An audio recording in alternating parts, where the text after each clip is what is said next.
Hello viewers, আবার একটি নতুন গল্প নিয়ে আপনাদের মাঝে হাজির হলাম। আশা করি গল্পটি ভালো লাগবে। বসন্তের রং লাল, লেখিকা ফাতেমা তুজ। গল্পের প্রথম অংশ। দেখুন, আমাকে স্পর্শ করার চেষ্টা করলে আপনি আপনার প্রাণ হারাবেন, তাই যে কোনো উপায়ে আমার কাছাকাছি আসার চেষ্টাও করবেন না। ঝিলের কথা শুনে ভড়কে গেল অভিনব। একটু আগেই মেয়েটিকে গুন্ডাদের হাত থেকে বাঁচালো, অথচ সেই মেয়েটির রিয়াকশন দেখে মনে হচ্ছে বাঁচিয়ে খুব ভুল হয়ে গেছে। ঝিলি বারবার হাতে থাকা স্টেইনলেস স্টিল পকেট নাইটটা ঘোরপাক খাওয়াচ্ছেন। চোখের অবস্থা দেখে বোঝা যাচ্ছে বেশ ভয় পেয়েছে। অভিনব আগালো না, দূর থেকে বলল, আমাকে দেখে গুন্ডা মনে হয় আপনার? হতেও পারেন। আশ্চর্য, এই যে এতগুলো বদলোকের থেকে আপনাকে সেভ করলাম, সেটা কি মিথ্যে? হতেও পারে। আপনাকে নিয়ে তো মহা মুশকিল। Please don't be panic. অভিনবর আশ্বস্ত করা বাক্যে ভরসা পেল না ঝিল। ছেলেটা পকেট থেকে একটা কার্ড বের করে বলল, হিয়ার আর মাই ইনস্টিটিউজ। সে যেখানে স্পষ্ট ইংরেজি হরফে লেখা আছে, আমার নাম অভিনব সরকার ইহান। আমি একজন ট্রাভেলার যে কিনা 35টি দেশে ভ্রমণ করেছে। অভিনব সরকার ইহান নামটি শুনেই বুকের ভেতর ছ্যাদ করে উঠল। ঝিল আধার থেকে আলোতে এলো এবার। এখন ছেলেটার মুখ স্পষ্ট। উত্তেজনায় কেঁপে উঠল ঝিল। বারবার মুখে হাত দিচ্ছে, বাকশক্তি হারিয়ে ফেলেছে যেন। Are you okay miss? আপনি এমন করছেন কেন? লিসেন, আমি আপনাকে টাচও করব না। দেখুন, আমি আরও দূরে সরে যাচ্ছি। ঝিল এখন কেমন করছে। অভিনব বিষয়টা বুঝতে পারল না। ওর মনে হলো মেয়েটি মানসিকভাবে অসুস্থ। ঠোঁট দুটো উল্টিয়ে কামড়ে রইল তাই। কয়েক মিনিট পর শান্ত হলো ঝিল। চোখ মুখ যেন আলোকিত হয়ে আছে। সামান্য ভাঙা কণ্ঠে বলল, আপনি ইন্টারন্যাশনাল অ্যাওয়ার্ড পাওয়া সেই অভিনব সরকার ইহান? যে, কিন্তু আপনি এমন করছেন কেন? পাকা রাস্তাতে বসে পড়ল ঝিল। খুশিতে চোখ থেকে জল বেরিয়ে যাচ্ছে। এই সেই স্বপ্নপুরুষ অভিনব, যার ছবি বুকের মাঝে গেঁথে আছে সার্বক্ষণিক। ঝিলের আচরণ অদ্ভুত ঠেকল। বাতাবরণ মিহি শব্দ তুলেছে। বোধ হয় বৃষ্টি নামবে, তবে অসময়ের বৃষ্টি বেশ ভালো লাগে না ওর। তাই আপাতত চোখ বন্ধ করে মেঘের ডাক অনুভব করতে লাগলো। ঝিল এতক্ষণ পর নিজের অবস্থান বুঝতে পারল। ইস, সে কি ভুলটাই না করে ফেলেছে। চটজলদি উঠে বসলো মেয়েটি। লজ্জা আর আড়ষ্টতা কাজ করছে খুব। তবুও বলল, আই এম সরি। আমি আসলে খুব নার্ভাস ছিলাম, তাই এমনটা করে ফেলেছি। ঝিলের কণ্ঠ কর্ণপাত হলো না ছেলেটার। সে ব্যস্ত প্রকৃতির সান্নিধ্য অনুভবে। ঝিল সেটা লক্ষ্য করে তাকালো। ভিডিওতে দেখেছিল অভিনবকে ঠিক একইভাবে চোখ বন্ধ করে প্রকৃতিকে অনুভব করে। কি সুন্দর তার অনুভব শক্তি। ঝিল হারিয়ে গেল তাতে। ইতিমধ্যে কয়েকটা হার্টবিট মিস হয়েছে ওর। এভাবে থাকলে হয়তো মরেই যাবে। বাতাসের বেগ বেড়ে গেছে। চোখ মেলে তাকালো অভিনব। আদরে দাঁড়িয়ে থাকা মেয়েটি এখনো কাঁপছে। মনে হচ্ছে কিছু নিয়ে খুব বেশি চমকিত। কাছে আসলো অভিনব। হাতটা বাড়িয়ে দিয়ে বলল, হ্যালো মিস, আমি অভিনব সরকার ইহান। আপনি? ঝিল, অহনা মির্জা ঝিল। নিজের পরিচয় দিলেও হাত মিলালো না সে। বিষয়টা তেমন পাত্তা দিল না অভিনব। ঠোঁটের হাসিটা আরে প্রশস্ত করে বলল, ভয় পাবেন না প্লিজ, না হলে আমার লজ্জা লাগবে। ছেলেটার মুখ থেকে কথাটা অদ্ভুত শোনালে অভিনব যে কিনা ইতিমধ্যেই ৩৫টি দেশ ভ্রমণ করেছে, হাজারো মানুষের সাথে সাক্ষাৎ হয়েছে, সে পাবে লজ্জা। বিষয়টা খুব বিস্ময়কর। কোথায় ডুবে গেলেন মিস ঝিল? না মানে, আমি আসলে একটু বিস্মিত। ঠোঁট উল্টিয়ে হাসল অভিনব। এমনটা প্রথম নয়। এর আগে ও বহু সংখ্যক নারী তার সান্নিধ্য পেয়ে বিস্মিত, হতবাক কিংবা চমকিত হয়েছেন। তবে সামনে থাকা বাচ্চা মেয়েটি সবার থেকে একটু আলাদা। হয়তো বাঙালি বলেই। আমরা কি সামনে এগোতে পারি?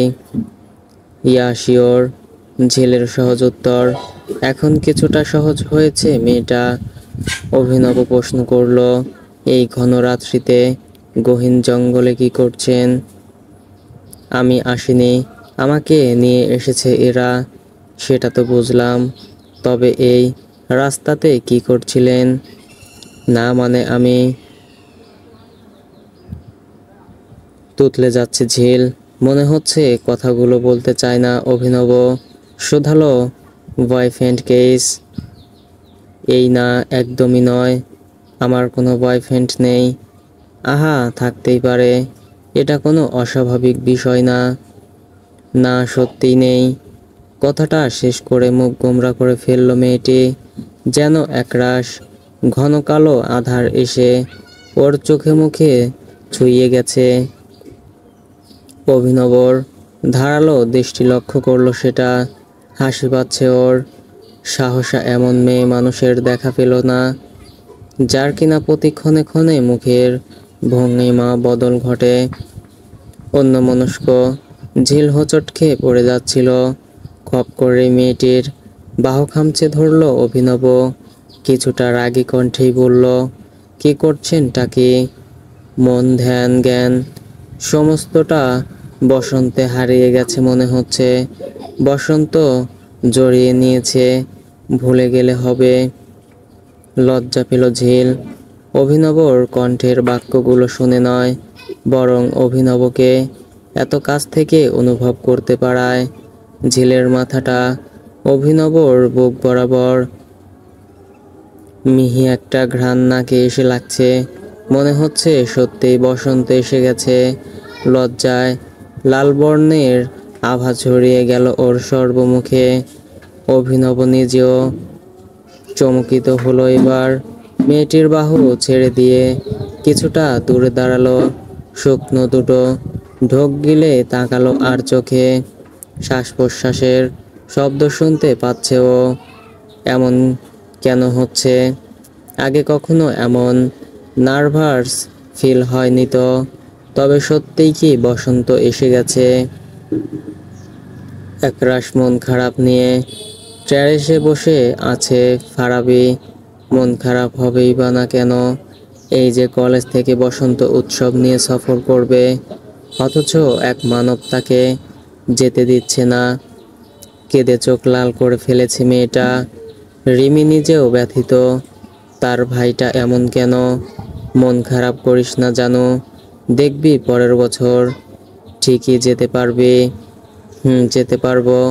সেটা হলো মরার পর। বিগত 4 বছর যাবৎ এমনই হচ্ছে আমার সাথে। নেক্সট ইয়ার করা হয়, তবে নেক্সটটা আর আসে না। মুখটা চুপসে গেল রিমির। গালে হাত দিয়ে অশ্রু বিসর্জন দিচ্ছে ফারাবি। ইস, সত্যিই তো সব শখ কি কর্পূরের মতো উবে যাবে নাকি?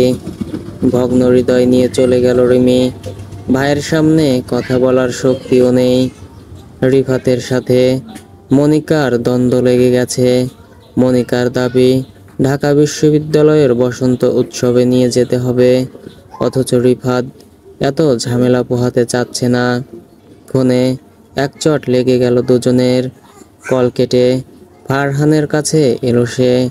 হতাশার নিঃশ্বাস বেরিয়ে বলল, প্রেম, এই প্রেম হলো একটা প্যারা। চাই না গার্লফ্রেন্ড, অসহ্য হয়ে গেছি আমি। সিগারেট শেষে টান দিল ফারহান, তবে নিরুত্তর রইল।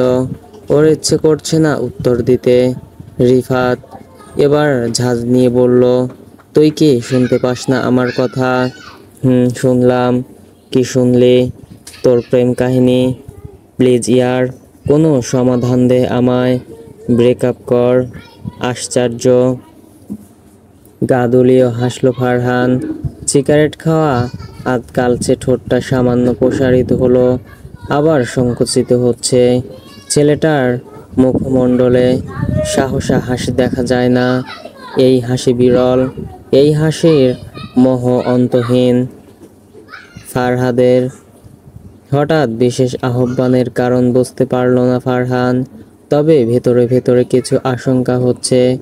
রুমের কাছে গিয়ে নক করল সে। ওপাশ থেকে শীতল এক কণ্ঠ কানে এলো, ভেতরে আসো ফারহান। জি আব্বু। বসো। সামনে থাকা আসনটিতে বসলো ফারহান। ফরহাদ অ্যালকোহলযুক্ত ওয়াইন পান করেন না, তবে নন অ্যালকোহল বিয়ার পান করেন। ফারহান সেদিকে ভ্রু কুঁচকে তাকিয়ে বলল, আব্বু তুমি বিয়ার পান করবে না? আর কেন বলো তো? অস্বাস্থ্যকর। মাঝে মাঝে খেতে হয় ফারহান। যারা বিজনেস করে তারা সবাই বিয়ার নেয়। কথা বলল না ফারহান। প্রতিবারই এমন উত্তর করেন তিনি। ফারহানকে এক গ্লাস অফার করলো, তবে ফারহান সেটা নিল না, বরং দাঁতে দাঁত চেপে বসে রইল। 3 গ্লাস শেষ করে ফরহাদ বললেন, আমরা সবাই জানি ফারাবিকে পছন্দ করো তুমি, তাই বলে ওর নির্দিষ্ট একটা স্পেস আছে, সেটা তুমি ভুলে গেলে চলবে না। ওর কোনো স্পেস নেই আব্বু। অতি শীতল কণ্ঠে কেঁপে উঠলেন ফরহাদ। ছেলের কণ্ঠে অধিকার ফুটছে। কেন যেন ভালো লাগা ওনার। এতক্ষণ তেমন মনোযোগ না দিলে ও এবার পূর্ণ মনোযোগ ফেললেন তিনি। ফারহানের চোখ জোড়া সজল হয়ে আছে। তিমিরে ফোটা আলোর মতোই ঝলকানি আসে। কম্পিত হলেন তিনি। নিজের ছেলেকে এভাবে খুঁটিয়ে কখনোই দেখেননি তিনি, তবে আজ মনে হলো প্রচণ্ড ভুল হয়ে গেছে। আর কিছু বলবে আব্বু? না। ফারহান উঠে আসলো, এমনটাই আঁচ করছিল সে। তবে ফারাবির বিষয়ে ওর উত্তর সব সময় অন্যরকম। ছোট কাকি কোথায় তুমি? ফারহানের কণ্ঠে ছুটে এলেন ফারাবির মা। ভদ্রমহিলা বেশ ভালোবাসেন ওকে। ফারহান অভিযোগের কণ্ঠে বলল, বাসায় বিরিয়ানি রান্না হচ্ছে আর আমায় জানালেও না। ভুল হয়ে গেছে বাবা, তুই ঘরে যা, আমি খাবার নিয়ে আসছি। ঠিক আছে। আচ্ছা ফারাবি কোথায়? অভিমান করেছে খুব, দেখো হয়তো ছাদে গিয়ে বসে আছে। একটু ভাবল ফারহান, তারপর কিচেনে গিয়ে বিরিয়ানি নিয়ে এলো। ওর আচরণ দেখে মৃদু হাসলেন ফারাবির মা। দোলনায় পা উঠিয়ে বসে আছে ফারাবি, মনটা ভীষণ খারাপ। সব সময় ফারহান এমন করে, কেন এত অধিকার ফলাতে আসেন তিনি? ভালোবাসা কি একদিক থেকে হয়? ফারহানকে কখনো কি বলেছে, আমিও আপনাকে ভালোবাসি? তবুও এই মানব অধিকার দেখাতে আসেন। খুব রাগ হচ্ছে ওর, ইচ্ছে হচ্ছে ছাদে থেকে পড়ে যেতে। না থাকবে ও আর, না থাকবে, থাকতে হবে কারো সমস্যা, ছাদ থেকে ফেলে দেই। হিব্বল হয়ে গেল ফারাবি। মনের কথা মনেই রয়ে গেছে, অথচ এসে পড়েছে সে। ফেচেন করে তাকালো, সাহস হলো না। এতক্ষণ রাগ হলেও এখন ভয় হচ্ছে খুব। ফারহান মানেই বাঘের মতো গর্জন, শিয়ালের মতো বিচক্ষণ, আর ঈগলের মতো দৃষ্টি, সব মিলিয়ে কোনো বিশেষ ধরনের প্রাণী। ফারহানের উপস্থিতি খুব কাছে অনুভব হতেই বুকের ভেতর ধিম ধিম আওয়াজ হতে লাগলো। মনে হচ্ছে হৃৎপিণ্ড বুক চিরে বেরিয়ে আসবে। কি হলো, ফেলে দেই তোকে? ভয় পাই না আমি। আচ্ছা, এত সাহস? কেন ভয় পাবো আপনাকে? কে আপনি যে ভয় পেতে হবে? মেয়েটার কণ্ঠে রোষ গলে গলে পড়ছে। মনে হচ্ছে বহু চেষ্টার পর বাক্যগুলো উচ্চারণ করছে সে। ফারহান খাবারটা সাইড করে রেখে একটু আগালো।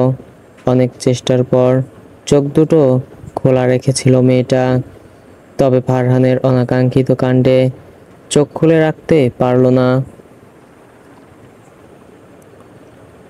তীর তীর করে ঘামছে ফারাবি, তবে ওকে অবাক করে দিয়ে কেবলই হাসল ফারহান।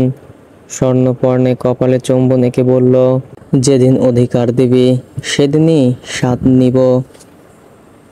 লজ্জা কি বস্তু তা জানা নেই ওর, তবে এই মুহূর্তেই মরে যেতে ইচ্ছে করছে ওর। সামনে থাকা মানুষটির দিকে তাকাতেও পারছে না। ওর অবস্থা বেশ। অভোগ করছে ফারহান। মানুষের সর্বশক্ত ভালোবাসতেই এখন অপেক্ষা শুধুই বসন্তের। বিরতিহীন বেজে চলছে ফোন। ঝিলের তাতে কোনো হেলদোল নেই। সে ব্যস্ত পাশে থাকা পুরুষটির গায়ের সুবাস নিতে। ছেলেটার সৌন্দর্য যেন ওকে সম্ভব করে দিবে। একটা মানুষ এত সুন্দর হয় কি করে? এক্সকিউজ মি, আপনার ফোন রিং হয়ে চলেছে। হোক। হোয়াট? না মানে সরি, আসলে আমি বুঝতে পারিনি। মিকি হাসি দিয়ে ফোনের স্ক্রিনে তাকালো সে। আহনাব ভাইয়া নামটা দেখেই বুকের ভেতর কেঁপে উঠল বেশ। অভিনব তাকিয়ে আছে মেয়েটির ভাব ভঙ্গিমা বুঝতে, তবে চাহনিতে ভয় দেখে নিজেই কেমন নুয়ে গেল। ভেতর থেকে একটি শব্দই শুনতে পেল মেয়েটি। কি বিপদে আছে? হ্যাঁ ভাইয়া বলো। ফোন রিসিভ করছিলে না কেন? আসলে আমি। কি আসলে আসলে করছিস? তুই ঠিক আছিস তো বোন? হ্যাঁ ভাইয়া, আই এম অলরাইট। তুমি টেনশন করিও না তো। আর শোনো, রোহন ভাইয়াকে বলে দিও যেন আমাকে নিয়ে টেনশন না করে। আরে টেনশন কি শুধু শুধু করছি? সবাই খুব রেগে আছে, এবার আর রক্ষে নেই বোধ হয়। সে কি? প্লিজ প্লিজ তুমি ম্যানেজ করো সবাইকে। দেখছি আমি কি করা যায়, বাট তুই সাবধানে থাকিস। হুম। ফোন কেটে দিয়ে পেছন ঘুরতেই অভিনবর সাথে ধাক্কা খায় মেয়েটি। ভয়ে একদম জড়সড় হয়ে যায়। অভিনব কি কিছু শুনেছে? এই যে মিস, আপনি তো বড্ড বেখেয়ালি। কেন? আমি আবার কি করলাম? একটা পার্স এগিয়ে দেয় অভিনব। জিপ কাটে ঝিল। ঝিল মাথা চুলকিয়ে বলল, অ্যাকচুয়ালি আমি না একটা অদ্ভুত। তেমনি আর কি। মাথা নিচু করে হাঁটতে লাগলো দুজনে। অভিনব বেশ মজা পাচ্ছে এবার। বাচ্চা একটা মেয়ে, তবে সাহস আছে বেশ। খ্যাক করে কাশলো সে। ঝিল বলল, পানি খাবেন? হুম। আচ্ছা, একটা কথা বলবো। হ্যাঁ বলুন। আপনি বিডি আসলেন হঠাৎ করে, তাই তো কোনো নিউজ পাইনি। ব্রু কুঞ্চিত করে তাকায় অভিনব। বেশ বিপাকে পড়ে যায় ঝিল। কোন জায়গায় কোন কথা বলে দিল? এবার তো নিশ্চয় এক্সপ্লেনেশন চাইবে অভিনব। ঠিক হলোটা কি? ও তেমনি। অভিনব বলে উঠল, আমি কোথায় যাই সেসব নিউজ রাখেন আপনি? না মানে তেমন কেন হবে?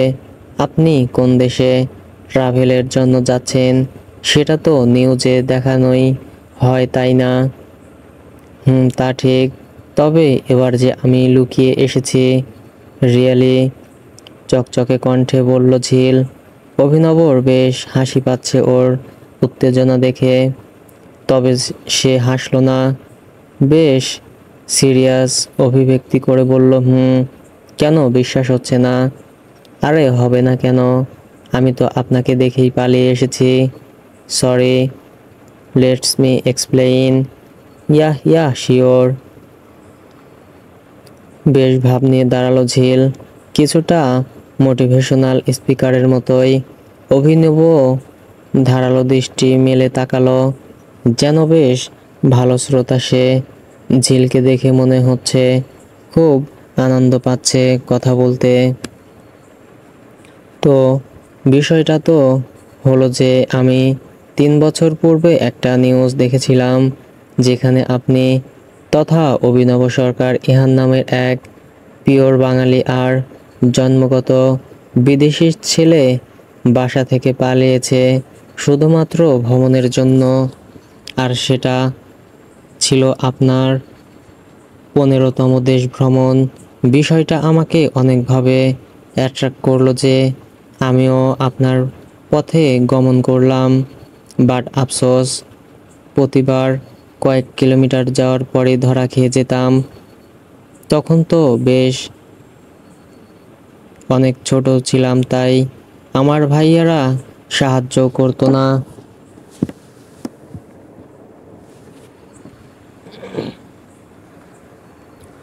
বুঝলাম, বেশ অ্যাট্রাকটিভ ম্যাটার। একদম দারুণ না বিষয়টা? বেশ দারুণ। তো মিস ঝিল, আপনি কি এখন বড় হয়ে গেছেন? কথাটা কানে পৌঁছাতে কিছুটা সময় নিল ঝিলের। উৎখুস করতে লাগলো মেয়েটি, ইতিমধ্যেই লজ্জায় লাল হয়ে গেছে মুখ। হাত কচলাতে লাগলো, পুরোটা মনোযোগ মাটির দিকে। অভিনব হাসলো, তবে সেই হাসিটা অন্তঃকরণেই স্থায়িত্ব পেল। সহজ হতেই অভিনব শুধালো, বয়স কত আপনার? 17 বছর।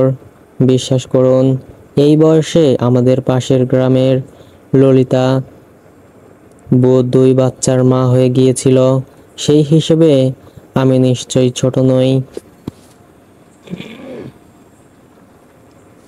ভিমরি খেলো অভিনব। ঝিলের নাকের পাটা লাল হয়ে আছে, বোঝা যাচ্ছে ভীষণ লজ্জিত সে। চাঁদের আলোতে স্নিগ্ধ মুখটায় লাল আভা ছড়িয়ে আছে, যেন কোনো চন্দ্রকুমারী অথবা অস্পরি দাঁড়িয়ে। হঠাৎ বাতাস এসে এলোমেলো করে দিল চুল। হালকা শীতের মাঝেও ফুলের গন্ধের ম করছে পরিবেশ। অভিনব অনুভব করতে পারে বসন্তের আগমন বার্তা এসেছে তার কাছে। সেই স্নিগ্ধতার চারপাশ হয়েছে বিমোহিত। ঝিলের শীত লাগছে অধিক। কাঁধের ব্যাগ থেকে জ্যাকেট বের করে দিল অভিনব। বিস্ফোরিত চোখে ঝিল তাকাতেই মৃদু হেসে অভিনব বলল, পড়ুন, সমস্যা নেই কোনো। বিনা বাক্যে জ্যাকেট পরে নিল ঝিল। অভিনব আর ওর মাঝে সামান্য দূরত্ব বজায় রেখে এগিয়ে চলেছে। রাতের স্নিগ্ধমান আলোতে হয়তো ঝিলের লজ্জা মাখা মুখটা আর দেখতে পেল না ছেলেটা, তবে ঝিল নুইয়ে যাচ্ছে কেমন। জ্যাকেট খামচে ধরে ঘন ঘন শ্বাস নিল, যেন প্রিয় পুরুষের সাথে লেপ্টে আছে সে। দারুণ এক সুবাস এসে জড়িয়ে দিয়েছে ওকে। ফুলের সুবাস নয়, এটা প্রিয় পুরুষের গায়ের সুবাস, অভিনব নামক মাদকতাময় সুবাস। ঘামে ভেজা শার্টের হাতা গুটিয়ে নিচ্ছে ফারহান। একটু আগেই কড়া রোদ্দুরের মাঝে দৌড়ে এসেছে। মাঝপথে গাড়ির টায়ার গেল চুপসে, আর সেই কারণেই 15 মিনিটের পথ ছুটে আসতে হলো। ঘড়ির দিকে তাকিয়ে দীপ্তির হাসি হাসলো ফারহান। যাক, এখনো মিনিট খানেক সময় বাকি। কপালের ঘামটুকু মুছতেই বেল বেজে উঠল। পোকার দৃষ্টি মেলে সামনের দিকে তাকালো ফারহান। 2 বিনুনি করা কাঁধে বেবি পিঙ্ক কালার ব্যাগ ঝুলিয়ে আসছে তার প্রেয়সী। স্থির দৃষ্টি মেলে দেখছে তা ফারহান। গেটের কাছে এসে থমকে যায় ফারাবি। বুকের ভেতর ধ্রিম ধ্রিম আওয়াজ হতে লাগলো। এই ভয়ঙ্কর মানবকে দেখলেই ওর হার্টবিট অদ্ভুতভাবে থেমে যায়। মনে হয় এই বুঝি প্রাণ পাখি ডানা মেলে উড়ে যাবে। ফারাবি, ফুচকা খাবি? চমকে দুহাত পিছিয়ে গেল ফারাবি। ফারহান নিজের হাসি চেপে রেখেছে। মেয়েটার সামনে হাসা যাবে না একদমই। বুকে থুতু দিয়ে ফারাবি বলল, না না, আমি খাবো না ফারহান ভাইয়া। আরে না, আয়, আমি তোকে খাওয়াবো। খাবো না আমি। কাঁদো কাঁদো মুখ দেখে বিন্দুমাত্র মায়া হলো না ফারহানের। খপ করে মেয়েটির হাত চেপে ধরল। ফারাবি বুঝতে পারল আজ ওর দিন শেষ। স্কুলের গেট পেরিয়ে পুকুর পাড়ে অনেকগুলো ফুচকার স্টল। আর চোখে তাকালো ফারহান। ফারাবি একদম চুপসে গেছে ফুচকাওয়ালা মামার উদ্দেশ্যে। ফারহান বলল, বেশ ঝাল দিয়ে ফুচকা বানাবেন মামা? জি মামা। মামা শুনেছি 5 মরিচের ফুচকা বানিয়ে দেন। মামা বানাই তো, সেটাই দিন। আচ্ছা। ফুচকাওয়ালা ফুচকা বানাচ্ছেন। ফারাবি বুঝতে পারল এই মুহূর্তে 5 মরিচের ফুচকা তারই জন্য বানানো হচ্ছে। তবে ভয়ঙ্কর মানবের মুখশ্রীর দিকে তাকিয়ে গলায় কথা আটকে গেছে। ফুচকার স্টলের পাশে লোক সমাগম বাড়তে লাগলো। তাই ফুচকা নিয়ে কিছুটা দূরে এলো ফারহান। শুনশান নীরব সে স্থান। একটা ফুচকা হাতে তুলল ফারহান। বলল, হা কর। খাবো না আমি। হা করতে বলেছি আমি। মাথা ঝাঁকালো ফারাবি। অর্থাৎ কিছুতেই খাবে না সে। জ্বলন্ত আগুনের মতো লাল হয়ে গেছে ফারহানের মুখ। জোর করে একটা ফুচকা মুখে তুলে দিল। ঝাড়ে ঝালে শরীর কাঁপছে মেয়েটার। সেদিকেই পাত্তা না দিয়ে পরপর ফুচকা মুখে দিতে লাগলো ফারহান। এত ঝাল মুখে দিচ্ছে দেখে কেঁদে উঠল মেয়েটি। আর চোখে সেটা দেখলো ফারহান। তবে সে ফুচকা মুখে দিতেই ব্যস্ত। ফারাবির হাত পা কাঁপছে। বারণ করার জন্য যে শব্দ প্রয়োজন তা মেলাতে পারছে না। 10টা ফুচকা খেয়ে আর খেতে পারল না ছেলেটা। কান লাল হয়ে গেছে, চোখ দুটো ফেটে যাবে যেন। ফারাবির কান্না থামছে না। ফুপিয়ে ফুপিয়ে কাঁদছে সে। ঝটকা মেরে মেয়েটিকে কাছে টেনে নিল ফারহান। কপালে কপাল ঠেকিয়ে দিয়ে বলল, বুঝিস তুই এই আমিটা কতটা ভয়ঙ্কর জানিস না তুই? কেন বারণ করা সত্ত্বেও ঝাল দেওয়া ফুচকা খাস রোজ? আমি আর খাবো না, আর খাবো না ফুচকা। ঝালে মুখ থেকে আর্তনাদ আসতে চায়। প্রতিটা ফুচকাতে 5টা করে ছোট মরিচ ছিল। যদিও অনেক বেশি ঝাল নয়, তবে এতগুলো মরিচ একসাথে পেটে যাওয়াতে অদ্ভুত যন্ত্রণা হচ্ছে। ফারহানের অবস্থা দেখে ভেঙে পড়ল ফারাবি। তার পাশে কাউকে দেখতেও পাওয়া যাচ্ছে না। ছেলেটা যেন মুহূর্তেই জ্ঞান হারাবে। ছুটে এসে জাপটে ধরল ফারাবি। কান্না মিশ্রিত কণ্ঠে বলতে লাগলো, কেন এমনটা করলেন আপনি? এখন আমি কি করব? কি করে আপনাকে সুস্থ করব আমি? কি করব আমি? অঝরে কাঁদছে মেয়েটি। ফারহানের চোখের কোণ বেয়ে পানি নেমে যাচ্ছে। শরীর গরম হয়ে গেছে। বাঁ হাতে শার্টের দুটো বোতাম খুলল সে। ফারাবি এখনো জড়িয়ে আছে। হিতাহিত জ্ঞান নেই ওর। সর্বদা রাগী মেজাজ নিয়ে চলা মানুষটার করুণ মুখ ওর সহ্য হচ্ছিল না যেন। বেশ কিছুটা সময় পর শান্ত হলো ফারহান। ঝাল কমে গেছে। তবে ঠোঁটের কোণে রহস্যময় হাসি আলগোছে। ফারাবি মাথায় ঠোঁট ছোঁয়ালো সে। ফারাবির ধ্যান জ্ঞান এখন নতত্র এভাবে কোনো পুরুষ মানুষকে জাপটে ধরেনি। অদ্ভুত এক নেশা লেগে গেছে ওর। এই সময় যেন থমকে যাক, এটাই ওর একমাত্র চাওয়া। অথচ জানা নেই কেউ একজন নিজ পরিকল্পনা পূরণ করতে পারার উল্লাসে মেতে উঠেছে।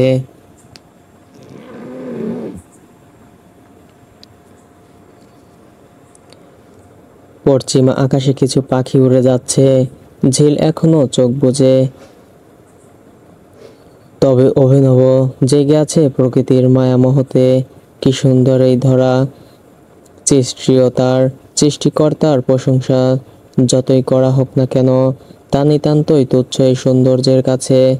এই যে আকাশ থেকে নেমে আসা বিন্দু বিন্দু শিশির কণা, ঘাসের ওপর লেপ্টে আছে কেমন, কচি পাতাগুলো হালকা বায়ুতেই কেমন মুক্ত আর পানোচ্ছল হয়ে দুলছে। অভিনবর আধরে স্নিগ্ধ এক হাসি, সে যেন ডুবে আছে প্রকৃতির মাঝে। শুষ্ক হাতটা পকেট থেকে বের করে ঘাসের উপর ছোঁয়াতেই একদলা শিশির এসে ভিজিয়ে দিল হাত। তাতে যেন ছেলেটার অন্তরাত্মা অবধি শীতলতা নেমে গেছে। এখনো শীতের প্রকোপ রয়েছে বেশ, অথচ দরজায় এসে দাঁড়িয়েছে বসন্ত। আজ রাত্রি পেরোলেই পহেলা ফাল্গুন, যার পাশে বসন্তের রাঙা ছোঁয়া। স্থির চিত্রে ঘাস থেকে হাত সরিয়ে নিল সে, কাঁধের ব্যাগটা টেনে নিয়ে তাকালো পাশের বেঞ্চে। ঝিল ঘুমে বিভোর হয়ে আছে। কাল রাত্রিতে বাস স্টপে এসে আশ্রয় নিয়েছিল দুজনে। মেয়েটাকে ডাকতে গিয়েও ডাকলো না, বরং হাতে থাকা ঘড়িটা নাড়িয়ে চাড়িয়ে দেখলো সময়। খুব বেশি নয়, সবেমাত্র ভোর 5টা বেজে কিছু লগ্ন। মোটামুটি শুকনো এক আলো ছড়িয়েছে চারপাশে। নেটওয়ার্ক নেই এই রাস্তায়, পাহাড়ি এলাকায় এমনটাই হয় বটে। তবে পাশে থাকা সাইনবোর্ড বলছে ঠিক 6টা বাজে বাস এসে থামবে। অপেক্ষা না করে এদিক সেদিক ঘুরতে লাগলো অভিনব। খেজুর গাছের রস নেই বললেই চলে, তবুও একদলা পিপাসু মানব চলে এসেছে কাক ভরে। আধার কেটেনি ঠিকই, তবে তারা নিজ কার্যক্রম শুরু করে দিয়েছে। কয়েকটা বাচ্চা এসে চেঁচামেচি করছে রস নিয়ে। তবে অভিনবরকে দেখে হা হয়ে গেল মুখ। বিষয়টা খোলসা করতে অভিনব বলল, এখানের রসের স্বাদ কেমন হয়? একে অপরের দিকে তাকালো বাচ্চাগুলো। বোধহয় বিশ্বাস হচ্ছে না, লম্বা দেহের বিদেশি মানব বাংলায় কথা বলতে পারে। আঞ্চলিক এক ভাষা রয়েছে রাঙামাটি জেলার বসবাসরত মানুষের। তবে স্কুলের শিক্ষা দান থাকায় বাচ্চাগুলো বেশ শুদ্ধ ভাষাও রপ্ত করেছে। একটা ছেলে বলল, জি খুবই মিষ্টি। বিষয়টা ভালো লাগলো অভিনবর। দারুণ এক হাসি উপহার দিয়ে বলল, বিক্রি করবে আমার কাছে? বাচ্চাগুলো যেন চিন্তায় পড়ে গেল। রস বিক্রি করতে আসেনি তারা, তাই এক আকাশ সমান আড়ষ্টতা জড়িয়ে বলল, না মানে আমরা। আচ্ছা, বিক্রি না করতে চাইলে সমস্যা নেই, জি করব। হাসলো অভিনব। বাচ্চাগুলো কেমন ফ্যাল ফ্যাল করে তাকিয়ে আছে, যদিও খাবারের প্রতি বেশ সতর্কতা অবলম্বন করে সে। তবে প্রকৃতির মাঝে এলে সমস্ত নিয়ম বরফের মতো গলে শেষ হয়ে যায়। পকেটে বেশ অনেকগুলো 1000 টাকার নোট, সেখান থেকেই 2টো নোট নিয়ে ওদের হাতে তুলে দিল অভিনব। মুখে বলল, বাকিটা উপহার ভেবে নিও। বাচ্চাগুলো উত্তর দিতে ভুলে গেছে যেন। অভিনব আর কথা বাড়ালো না, ফিরতি পথের দিকে অগ্রসর হলো। ঘুম ভাঙার পর আশেপাশে কাউকে না দেখে চোখ লাল হয়ে গেছে ঝিলের। পাশে থাকা ব্যাগটাও নেই। এই অজানা রাজ্যে কি করবে থাকবে সে? আর অভিনব নামক মানুষটি বা কোথায় গেল? মানুষটি বুঝি ভ্রম ছিল ওর। হাঁটু ভাঁজ করে সেখানে মুখে গুজে দিল সে। ভীষণ কান্না পাচ্ছে ওর। মনে হচ্ছে এই ইহজগতে কেউ নেই, সমস্ত জগতে একা, সম্পূর্ণ একা মানবী সে। এই সাহস নিয়ে বাসা থেকে পালিয়ে এসেছেন। প্রিয় পুরুষ মানুষের কণ্ঠে তাকালো ঝিল। অভিনবর বলা কথাটা তার মস্তিষ্কে ঠিকঠাক বুঝতে পারেনি। ওর অন্তঃকরণে জমেছে অভিমান। যদিও মানুষটা কেবলই স্বপ্নপুরুষ, তবুও একটা অজানা অধিকার অনুভব হলো। নাক টানা ভারী কণ্ঠে উচ্চারণ করলো, আমাকে একা ফেলে কোথায় চলে গিয়েছিলেন আপনি? এমনটা করে কেউ? জানেন তো কতটা ভয় পেয়েছিলাম আমি। কাল তো একাই এসেছিলেন ঝিল। এবার যেন ওর মন ধ্যান জ্ঞান কথাটা শুনতে পেল। এই বিশেষ বাক্যের কোনো উত্তর নেই। এই মুহূর্তে প্রসঙ্গ বদলানো জরুরি মনে হলো। বিনা সংকোচে বলল, আমার ব্যাগটা দিন। ওয়েট, আপনি কি কোনোভাবে ব্যাগের জন্য কান্না করছিলেন? ঝিলের এই একদোষ, সঠিক জায়গায় ভুল বাক্য প্রেরণ। অভিনব সোচালো দৃষ্টি ফেলে বলল, কোনোভাবে আপনি কি আমায়? লজ্জায় মাথা নিচু হয়ে যাচ্ছে মেয়েটার।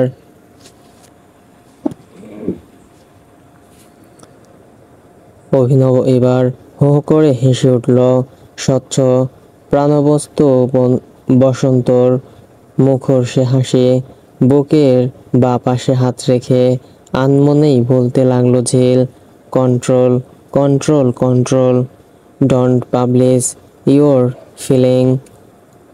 আহানা Mirza Jhil, control your selves.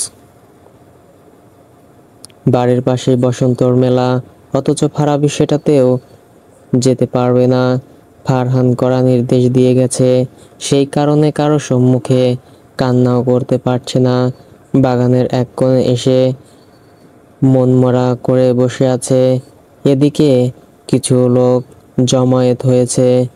খুব সম্ভবত বাড়ির পাশে নতুন ফোয়ারা তৈরির কাজ করবে লোকগুলো। বিরক্ত নিয়ে বের হয়ে গেল ফারাবি। গেট দিয়ে বের হতেই চোখ গেল রোডের ওপর প্রান্তের দেয়ালে থাকা বিশাল নেম প্লেট বরাবর গোটা গোটা অক্ষরে লেখা, চৌধুরী প্যালেস। কেন যেন এই বিশাল আকারের নেম প্লেটটাই বারবার মনে করিয়ে দেয় 1 বছর আগের কথা, যখন থেকে ফারহান নামক ভয়ঙ্কর মানব ওকে নিজের নামে দলিল করেছে। একদমই অজানা সেই দিন। আহা, কতই না শান্তিতে কাটতো সময়গুলো। ভয়ঙ্কর মানব এসে কিনা জল ঘোলা করে দিল। একদল মেয়ে ভীষণ সাজগোজ করে নেমেছে স্কুলের বার্ষিক ক্রীড়া প্রতিযোগিতার নাচের অনুষ্ঠানে। তার এক অন্যতম সদস্য ফারাবি। 7 দিন পাক্কা, 7 দিন নাচের রিহার্সেল করেছে ফারাবি। প্রচণ্ড উত্তেজনা নিয়ে মাঠে নেমেছে সে। গানের সুর বেজেছে মাত্র, 2-1টা কলি নেচেছে। এমনই করে গান বন্ধ হয়ে গেল। সকলের দৃষ্টি মিউজিক বক্সে।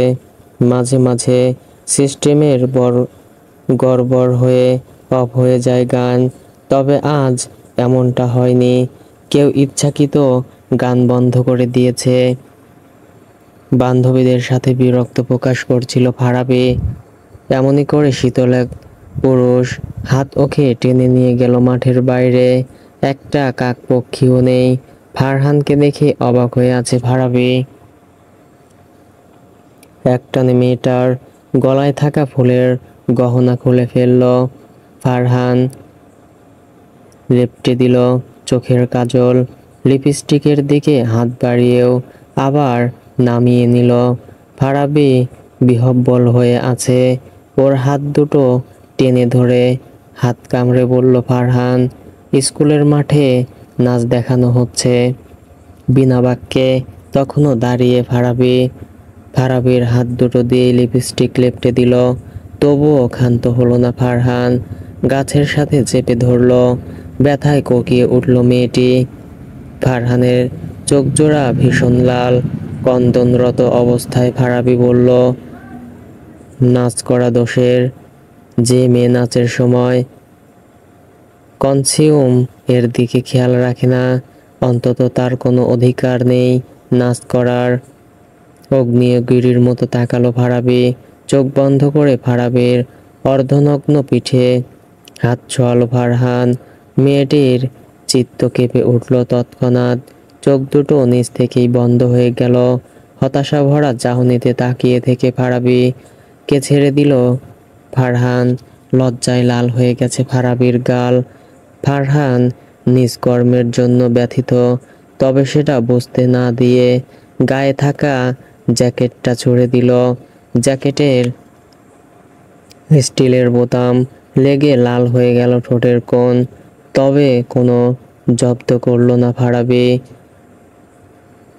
জ্যাকেট জড়িয়ে সোজা বাসায় যাবে, আর এক মুহূর্ত যেন এখানে না দেখি। কোনো রকম উত্তর না দিয়ে জ্যাকেট জড়িয়ে হাঁটা লাগলো মেয়েটি। পথিমধ্যে বাধা দিল ফারহান, হাতে কিছু টাকা দিয়ে বলল, পরে ব্যাগ কালেক্ট করে নিবি। আপাতত রিক্সা নিয়ে বাসায় চলে যাবি, বুঝেছিস? ফারাবির ধ্যান ভাঙে গাড়ির হর্নে।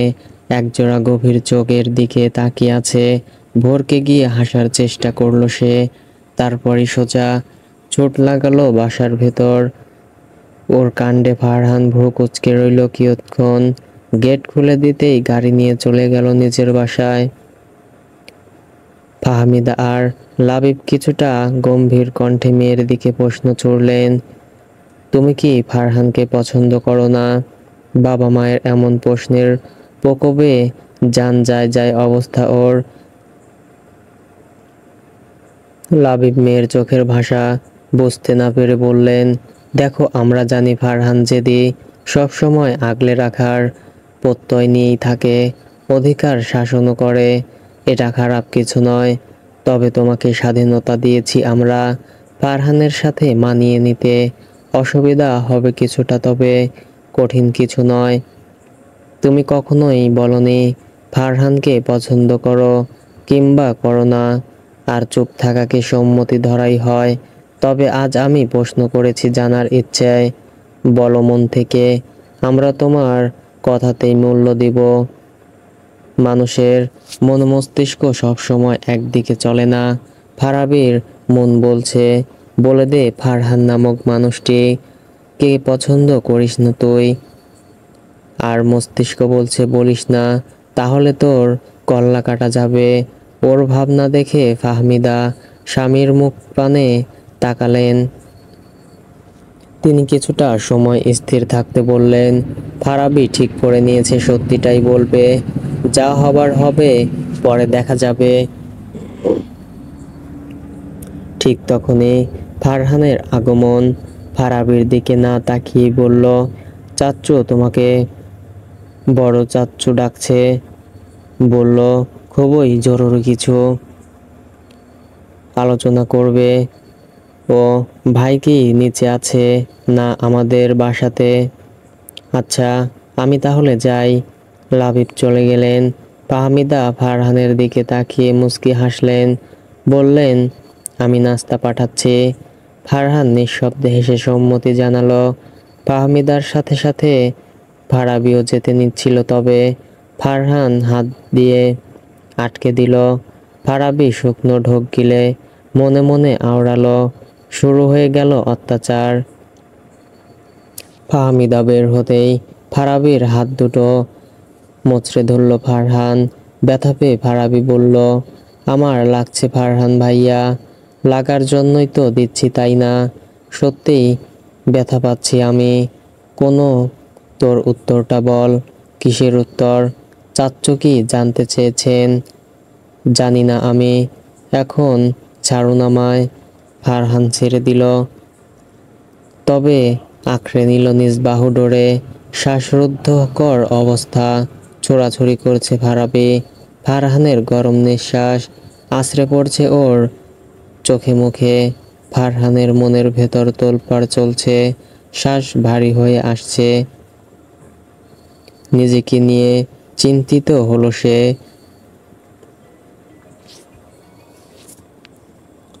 ছেড়ে দিল ফারাবিকে। মেয়েটা নিজ কন্ট্রোল হারিয়ে পড়ল কাচের উপর। কোনায় পা লেগে সামান্য কেটেও গেল। সেটা দৃশ্যমান হতেই ব্যস্ত হলো ফারহান। মেয়েটার পা হাঁটুতে নিয়ে বলল, কোনো খেয়াল নেই না? সব সময় এমন ব্যাকুল হয়ে থাকিস কেন? এভাবে হুটহাট ব্যথা পাওয়া কিংবা উল্টো পাল্টা কাণ্ড করা যেন অভ্যাস হয়ে গেছে। মেয়েলি স্বভাবটাও নেই একদম। ডাফার একটা কাপ্তাই লেকের পাশ দিয়ে যাচ্ছে, তবে সে স্থানে সময় অতিবাহিত করতে পারছে না ঝিল। এর থেকে দুঃখের বিষয় আর কী বা হতে পারে? অভিনবর সাথে কোন মতলবে দেখা করানোর সৃষ্টিকর্তা কে জানে। পাশাপাশি বসে থাকলে ঝিলের দিকে তাকাচ্ছে না অভিনব। সময়টা বেশ বাজেভাবে ঝিলকে প্রভাবিত করছে। চোখ মুখ কেমন লাল হয়ে যাচ্ছে, বোধ হয় রাগ হচ্ছে খুব। জানালায় চোখ রাখলেও আর চোখে ঝিলের অবস্থান নির্ণয় করে নিল অভিনব। আপাতত মেয়েটাকে রাগানোর ঠিক হবে না, তাই বলল, কোনোভাবে ডিস্টার্ব হচ্ছেন মিস ঝিল? হুম। জানালার পাশে বসবেন না কাপ্তাই হ্রদ দেখবেন? কাপ্তাই লেকের কথা শুনে পূর্ণ দৃষ্টি ফেলে তাকালো ঝিল। অভিনবর শ্বাস টেনে বলল, অন্য এক সময় যাবেন। আজকে আমরা ঢাকাতে তথা শাহবাগে ব্যাক করছি। এমন তো কথা ছিল না অভিনব। আপনি বলেছিলেন আমাকে নিয়ে লালবাগ কেল্লা ঘুরিয়ে নিয়ে আসবেন। কাল তো বসন্ত উৎসব। আমরা ঢাকাতে বসন্ত উৎসব শেষ করে তারপর না হয় লালবাগ যাব। রিয়েলি আমাকে নিয়ে যাবেন বসন্ত উৎসবে? হ্যাঁ যাব তো। উত্তেজনায় আপ্লুত হয়ে গেছে ঝিল। এক হাত আর এক হাতের মুঠোয় বন্দি করেছে, তা আবার ছেড়ে দিচ্ছে। অভিনব সেদিকে তাকালো না বেশিক্ষণ। সে ফোন নিয়ে ঘাটাঘাটি শুরু করেছে। সকাল 8টা বাজতেই একটা খুপরির সামনে বাস দাঁড়ানো হলো। বাসের হেল্পার বাসের গায়ে চাপড় মেরে মেরে বললেন, যার যা কাজ আছে তা যেন এই ব্রেক টাইমে সম্পূর্ণ করে আসে, কারণ লাঞ্চের আগে এর বাস থামানো হবে না। ব্যাগ রেখে নামছিল ঝিল। অভিনব বাধা দিয়ে বলল, ব্যাগ সাথে করে নিয়ে আসুন। রাস্তাঘাট কিংবা পরিবেশ কোনোটাই ভালো নয়। ভদ্রমেয়ের মতো মাথা ঝাঁকিয়ে ব্যাগ কাঁধে নিয়ে নেমে আসলো ঝিল।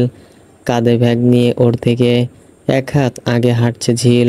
অভিনবর খেয়াল হলো নিউ ইয়র্কের স্কুল পড়ুয়া মেয়েগুলো ঝিলের মতোই ব্যাগ নিয়ে হাঁটে। পার্থক্য, ঝিল লং কুর্তি পরে আছে আর বিদেশিনীরা পরে শার্ট আর শর্ট স্কার্ট। এই যা সাদৃশ্য। একটা টেবিলে এসে বসলো ঝিল। একটা ছেলে এসে টেবিল পরিষ্কার করে দিল। মেনু কার্ডটা হাতে ধরাই বাধাই করা। একটা একটু নাড়িয়ে চাড়িয়ে দেখলো কয়েক রকমের খাবারের লিস্ট।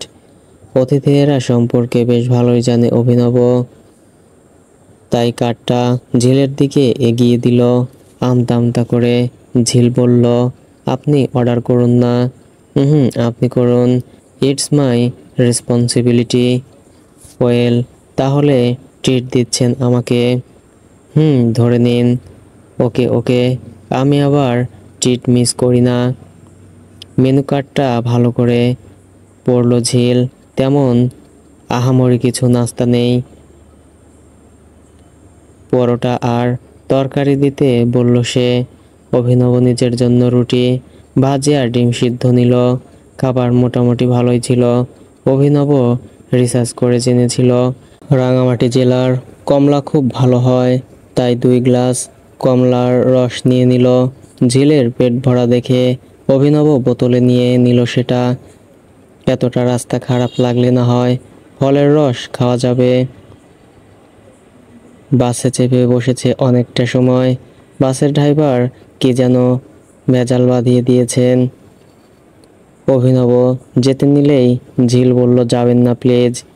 মেয়েটার চোখে মুখে ভয় আর আতঙ্ক ছড়িয়ে ছিটিয়ে। ছেলেটা ঠোঁটের কোণ প্রশস্ত করে আশ্বস্ত করে দিল সে যাবে না। ঝিল তবুও ক্ষান্ত হলো না। অভিনবর পিছু পিছু বাস থেকে নামলো। মহা ভেজালে পড়ল ছেলেটা, তাই সরাসরি বলল,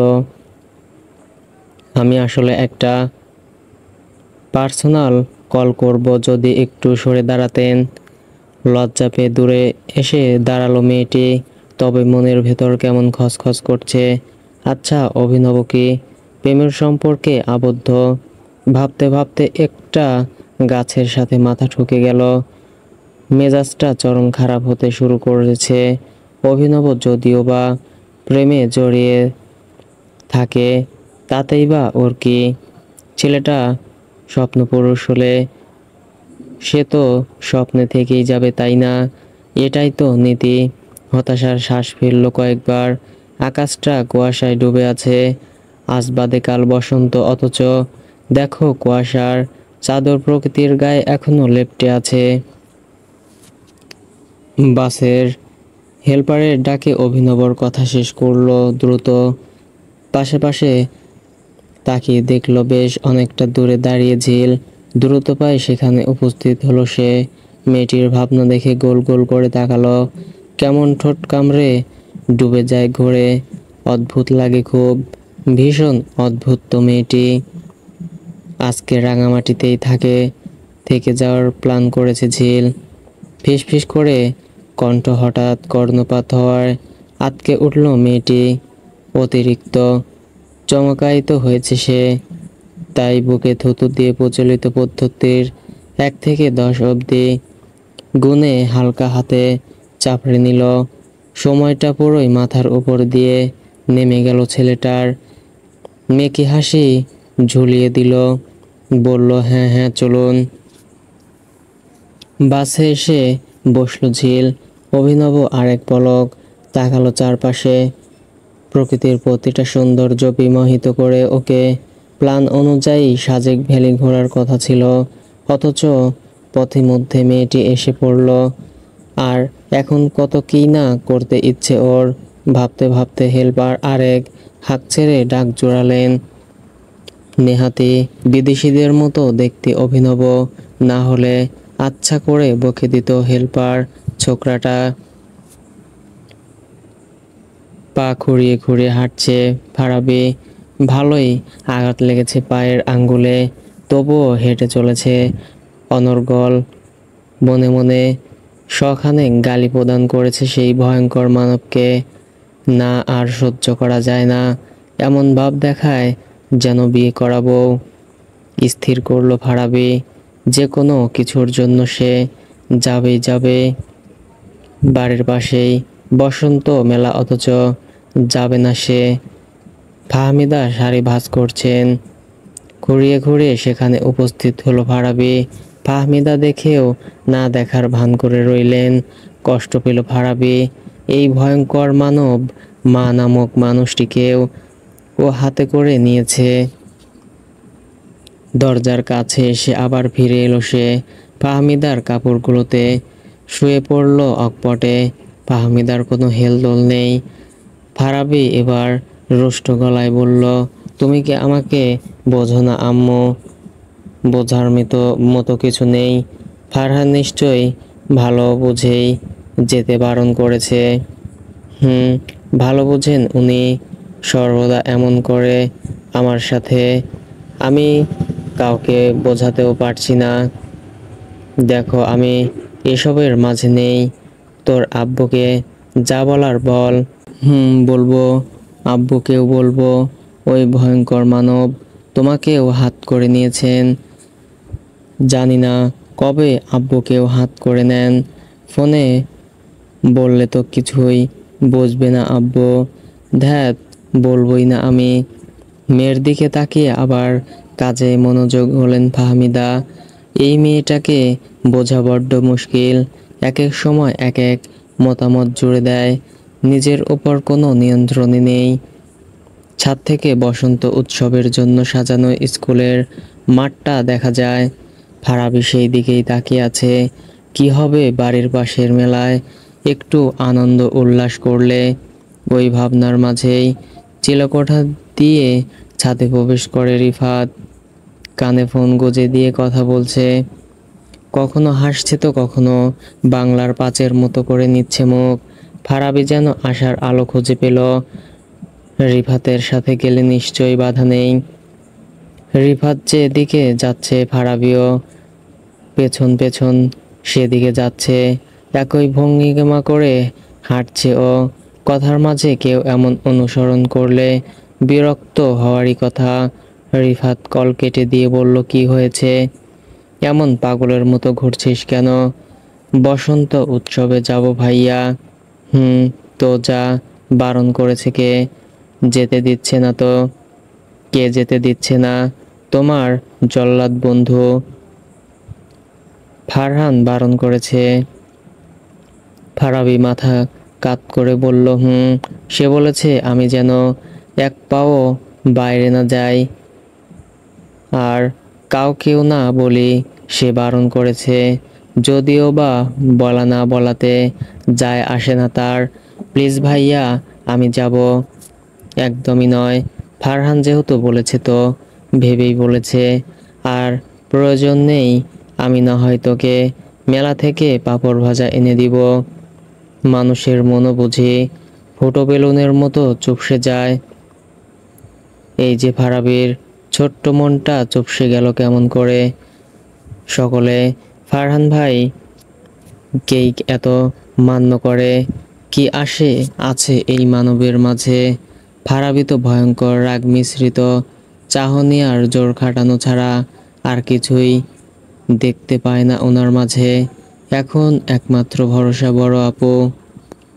ফারাবিকে দেখে স্পষ্ট বুঝতে পারছে ফারহান মেয়েটি উচ্ছন্নে চলে যাচ্ছে।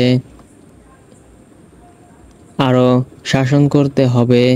হাজার খানেক ব্যস্ততা এসে চেপে ধরল চরম। শাস্তি দিত মেয়েটিকে। আপাতত সময় নেই একদম। ফারাবির বাসার ছাদ থেকে চোখ নামিয়ে গাড়ি নিয়ে বের হলো ফারহান। মানুষ লোক কিছুতেই শান্তি পাচ্ছে না সে। তাই ফোন করলো রায়হানকে। শোন, আমার কাছে এত সময় নেই এক্সপ্লেইন করার মতো, শুধু ফারাবির উপর নজর রাখবি। বাসা থেকে বের হয়ে কোন কোন জায়গায় যাচ্ছে সবটা আমার ইনফরমেশন চাই। আচ্ছা ভাই। ফোন রেখেও শিথিল হতে পারল না ফারহান। যত এগোচ্ছে ঠিক ততই মনটা বিক্ষিপ্ত হয়ে যাচ্ছে। একদমই মন টানছে না। রোগ অফিস থেকে ফিরেছেন মাত্র। ওনার জন্যই অপেক্ষা করছিল ফারাবি।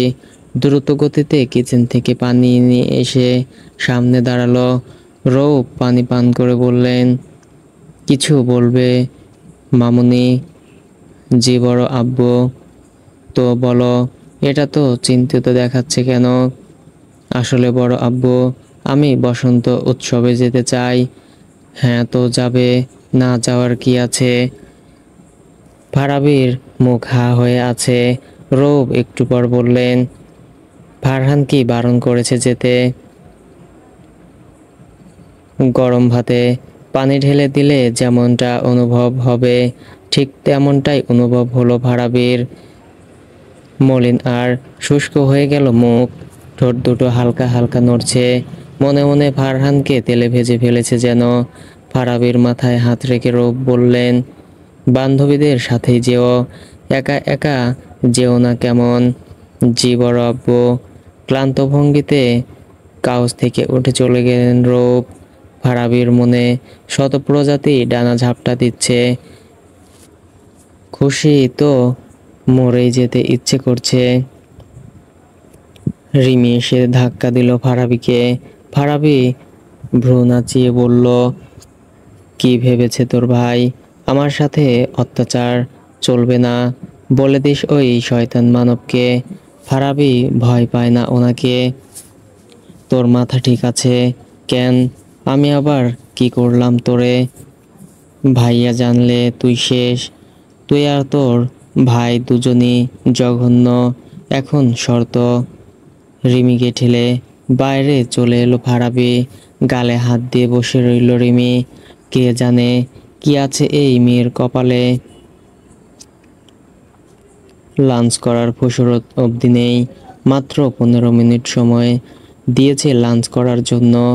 বাসের ড্রাইভার একজন রকচটা ব্যক্তি, তা সবাই বুঝে গেছে। নেহাতি এই বাস দিয়ে ঢাকায় ফিরবে অভিনব। না হলে বাসের ড্রাইভারের সাথে হিসেব চুকিয়ে নিত একদম। খাবারের প্যাকেট নিয়ে ছুটে এলো বাসে। ফর্সা মুখে লাল লাল চোখ এসে গেছে। হয়তো আবহাওয়াটা ঠিকঠাক মানতে পারছে না শরীর। ঝিলের বেশ মায়া হয়। কখনো কল্পনাতেও আসেনি অভিনবর সাথে দেখা হবে। মানুষটা পাশে বসে আছে ভাবতেই গায়ে কাঁটা দিয়ে ওঠে। শরীরের প্রতিটা লোমকূপ জেগে ওঠে বলে এটা নিশ্চয়ই তার ভ্রম। অভিনব খেয়ে চলেছে। বেশ খিদে পেয়েছে ওর। ঝিলের ইচ্ছে হলো না খেতে। সমস্ত ধ্যান দিয়ে দিল অভিনবর পানে। ছেলেটার প্রতিটা শিরা গুনে ফেলবে যেন। আহা, মানুষ এত সুন্দর হয় বুঝি? পাশেই বাসের ঝাঁকুনি খেয়ে এক লোক ভেতর থেকে সব উগড়ে ফেললেন। খুব সম্ভবত 15 মিনিটে প্রগ্রাসে খাবার গিলেছেন তিনি। কেউ কেউ নাক কুঁচকে রইল। এটা অস্বাভাবিক কিংবা দৃষ্টিকটু নয়। সবাই তো সবটা সহ্য করতে পারে না। সকলের মধ্যে থেকে অভিনব উঠে গিয়ে লোকটার হাতে পানির বোতল এগিয়ে দিল, যার ফলে ঝিল চরম অবাক হলো। এমন একজন অসাধারণ মানুষ এতটা মিশুক হয় বুঝি? ঝিলের প্রশ্নবিদ্ধ মুখ দেখে অভিনব ক্ষীণ হাসছে। ঝিল ওপাশ ফিরে রইল। কারো বমি দেখলে ওরও বমি আসে। বেশ কিছুটা সময় অতিবাহিত হওয়াতে অভিনব বলল, ওষুধটা নিন। এটা খেয়ে নিলে আই থিঙ্ক আর প্রবলেম হবে না। ঝিম বমি করে দিবে এমন অবস্থা। মেয়েটার পিঠে হালকা করে হাত বুলিয়ে দিচ্ছে অভিনব। প্রথমে সে স্পর্শ অনুভব না করলেও পরে অনুভব করলো মেয়েটা। ভেতরটা কেমন অস্থির হয়ে গেছে। অন্যদিকে অভিনব খুবই স্বাভাবিক। সে পানি আর ঔষধ দিয়ে ফোনে মগ্ন হলো আবার। ওষুধ খেয়ে ছিটে হেলান দিয়ে দিল ঝিল। ভালো লাগছে না তার। মনে হচ্ছে প্রাণটা ঝলসে যাচ্ছে। এতটা বাজে অনুভব হচ্ছে সে বসেও থাকতে পারছে না। থেকে থেকে তাকাচ্ছিল অভিনব। মেয়েটার অবস্থা আশঙ্কাজনক দেখে জানালার ছিটে বসিয়ে দিল। হালকা হাতে মাথায় হাত বুলিয়ে বলল, চোখ বন্ধ করে ঘুমানোর চেষ্টা করুন, আমি আপনার পাশেই থাকছি। ঝিল ঘুমানোর চেষ্টা করলো, তবে খুব কষ্ট হচ্ছে ওর। ভেতরটা কেমন তেতো তেতো লাগছে। বিকেলের দিকে বাস এসে থামলো সায়দাবাদ বাস স্টপে। একে একে নেমে যাচ্ছে সবাই। ঝিল আর অভিনব নেমেছে বাসের মাঝের সিটে। ওদের পেছনে থাকা যাত্রীও নেমে গেছে। এবার স্থির কণ্ঠে ঝিলকে ডাকলো অভিনব। চোখ হালকা খুলে অভিনবর মুখটা দেখতে পেয়ে কিছুটা চমকায়িত হলো। দ্রুত উঠে গিয়ে ব্যাগ কাঁধে নিল সে। ওর আচরণ ঠিকঠাক অনুধাবন হলো না। অভিনব ব্যাগ কাঁধে নিল। বাস থেকে নেমে যাওয়ার পূর্বে বলল, সব কিছু দেখে নিয়ে আসুন। সায়দাবাদ বাস স্টপ থেকে ঢাকা বিশ্ববিদ্যালয়ের দূরত্ব মোটামুটি 5 কিলোমিটার। অভিনব ফোনে লোকেশন সার্চ করে দেখে নিল সবটা। বস্তুত দিক খোঁজাখুঁজিতে সমস্যা হচ্ছে কিছুটা।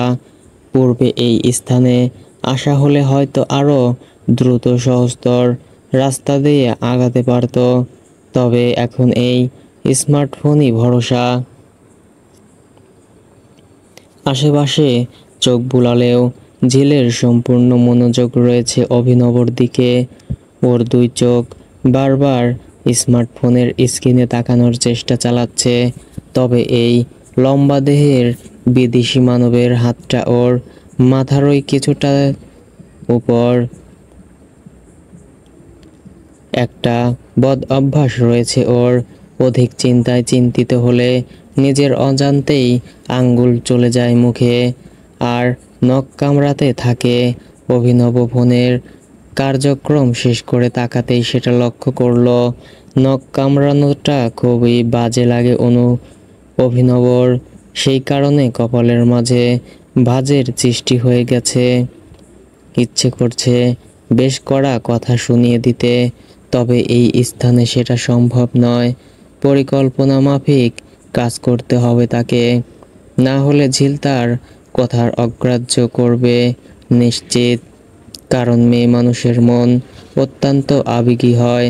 এরা সব সময় নিজেকে কঠোর দেখাতে চায়, কিন্তু ঠিকই, তবে একটু শাসন বারণ কিংবা হালকা আদরেই নেতিয়ে যায়। বেশ খিদে পেয়েছে ঝিলের, মনটাও খাবারের জন্য আনচান করছে। লাঞ্চে ঠিকঠাক খাওয়া হয়নি, তবে এমন সমস্যা হচ্ছে অভিনবকে বলতে কেমন লজ্জা লাগছে। এক পা এগুচ্ছে তো আরেক পা পিছিয়ে যাচ্ছে। ঠোঁটটা নড়ে ও নড়ছে না, স্বর্ণালী যেন বন্ধ হয়ে আছে। কি একটা জ্বালাতন। অভিনব আবার ফোনে মজেছে, গভীর মনোযোগে কথা বলছে।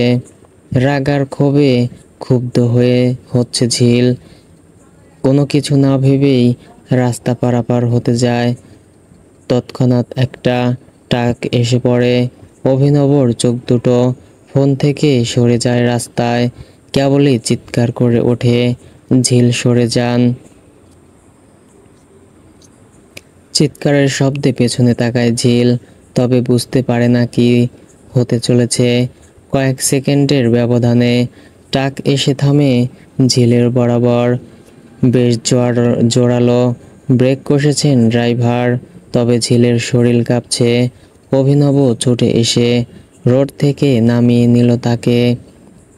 রাস্তায় জনসমাগম কম ছিল, তবুও কিছু কিছু মানুষ এসে জট বাঁধাচ্ছে। অভিনব হাতে ইশারা দিয়ে বলল, শি ইজ ফাইন, আপনারা যেতে পারেন। ধীরে ধীরে সবাই চলে গেল। মেয়েটার চোখ মুখে অন্ধকার এসে নেমেছে। অভিনবর বাহু ধরে ডুকরে কেঁদে উঠল, ঠিক যেন 5 বছরের বাচ্চা। এমন ঘটনার সম্মুখীন হয়েছে সে। 13 বছর পূর্বে এমন নির্মম এক দৃশ্য দেখেছে। ঘাড়ে সূচের মতো কি যেন লাগছে, অসম্ভব। কাঁপুনি দিয়ে নিস্তেজ হয়ে গেল ঝিলের শরীর। অভিনব শিরা পরীক্ষা করে বুঝলো জ্ঞান হারিয়েছে। আপাতত রেস্টের প্রয়োজন। ঝিলের মাথাটা বুকে চেপে ধরে কাউকে ফোন করলো। 5 মিনিটের মাথায় একটা গাড়ি এসে থামলো। ইশারায় দরজা খুলতে বলল সে। লোকটা দরজা খুলে দিলেই ঝিলকে নিয়ে উঠে বসলো সে। পানির বোতল থেকে পানি পান করে বলল, লোকেশন কালেক্ট করে দ্রুত সেখানে যান। Yes sir.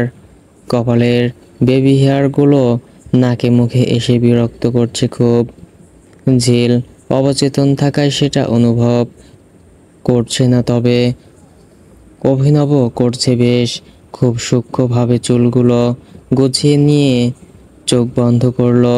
ভাগ্যিস ঠিক ঠিক ব্রেক কষছিল ড্রাইভার, তবে ভয় পেয়ে জ্ঞান হারালো নাকি ইনজেকশন পুশ করাতে তা ঠিক ঠাহর হচ্ছে না। সে যাই হোক, তৎক্ষণাৎ তো জ্ঞান হারিয়েছে,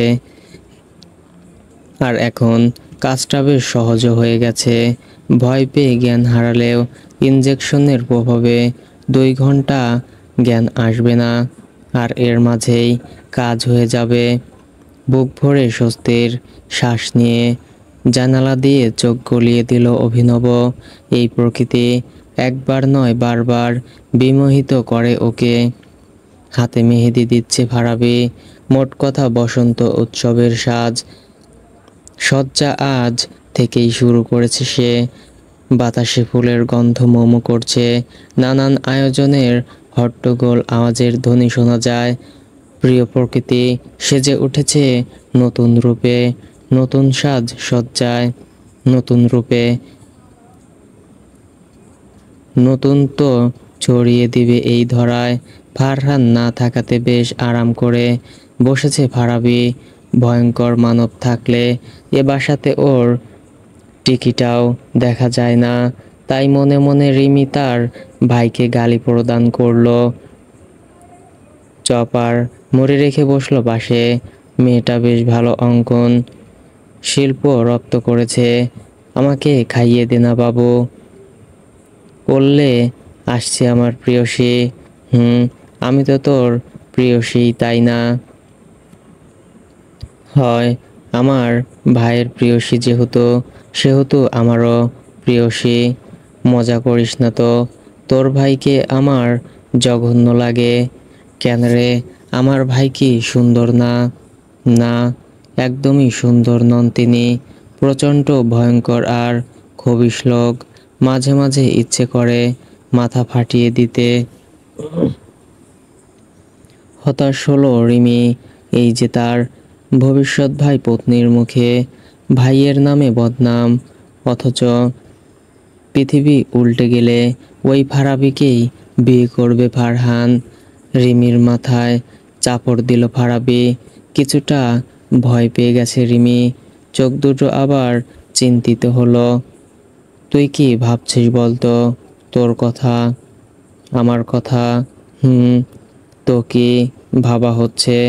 এই যে আমার ভাই পৃথিবী উল্টে গেলেও তোকে বিয়ে করবে। ফারাবির মুখে কালো মেঘ এসে ভর করলো। এ বিষয়টা মাঝে মাঝে আসে ওর ভাবনাতে। তখনই বুক চিরে বেরিয়ে আসে দীর্ঘশ্বাস আর হতাশা। এভাবে একটা মানুষ কি করে বাঁচতে পারে? মনিকা এসে দেখে মুখে মেকআপ লাগাতে ব্যস্ত। মেয়েটা বড্ড চঞ্চল আর মিশুক ধাঁচের। এই যে এখনো বিয়ে হয়নি, তবুও হবু শ্বশুর বাড়িতে এসে পড়েছে বিনা টিকিটে। রিফাত দাঁত কিরমির করছে। কেন যে এই মাথা নষ্ট মেয়েটাকে ভালোবাসতে গেল? রিফাত, এদিকে আসো প্লিজ। কি হয়েছে? লোক, আমাকে কেমন লাগছে? পুরাই পেতনি। কি বললে? মজা করছিলাম। তোমাকে তো অলওয়েজ সুন্দর লাগে। গর্ববোধ হলো মনিকার। নিজেকে ঠিকঠাক করতে আবার ব্যস্ত হলো। ওদের মাঝে এসে যোগ দিল ফারাবি। মনিকাকে সাইড করে হাত ধুতে লাগলো। মনিকার কপালে বিরক্তির ছায়া সামান্য ঝাঁঝালো কণ্ঠে বলল, এই তোর কোনো কাণ্ডজ্ঞান নেই? দেখছিস না আমি চুল ঠিক করছি? সরি গো, আসলে আমার মেহেদি ঘেটে ঘা হয়ে গেছে। কি করে? এমনি। হাত ধুয়ে চলে গেল ফারাবি। মূলত কিছু লুকাচ্ছিল সে, যা আন্দাজ হলো মনিকার। রিফাতের দিকে ভ্রু কুটি করে তাকিয়ে বলল, তোমার বোনের মতলব কি বলো তো? আর যাই হোক, তোমার থেকে ভালো। কথা শেষ করেই হনহনিয়ে চলে গেল রিফাত। রাগে ফেটে যাচ্ছে মনিকা। এই প্রেমিক নামক পুরুষ সর্বদা এমন করে তার সাথে। ঘরে এসে বালিশে মুখ গুজে দিল ফারাবি। বুকের ভেতর এখনো ধ্রিম ধ্রিম আওয়াজ করছে। ওই ভয়ঙ্কর মানব নিশ্চয়ই মেরেই ফেলবে ওকে। কি দরকার ছিল এভাবে ফোন করার? রিমিদের বাসা থেকে চলে আসতেই ওর ফোনে আননোন নাম্বার থেকে কল আসে। ফারহানের নাম্বার চুপিসারের ব্লক লিস্টে ফেলে রেখেছে সে। তাই সেই ভয়ঙ্কর মানবের ভয় নেই। ফোন রিসিভ হতেই ফারহানের রুষ্ট কণ্ঠ, এই রোদ্দুরে আর এক মুহূর্ত ছাদে দাঁড়িয়ে থাকলে সোজা ফেলে দিব ছাদ থেকে। ফারাবি নিজ কানকে বিশ্বাস করাতে পারছিল না, তাই তৎক্ষণাৎ বলল, কে রে আপনি? ওই ফারহান শয়তানের গলা নকল করার চেষ্টা চালাচ্ছেন।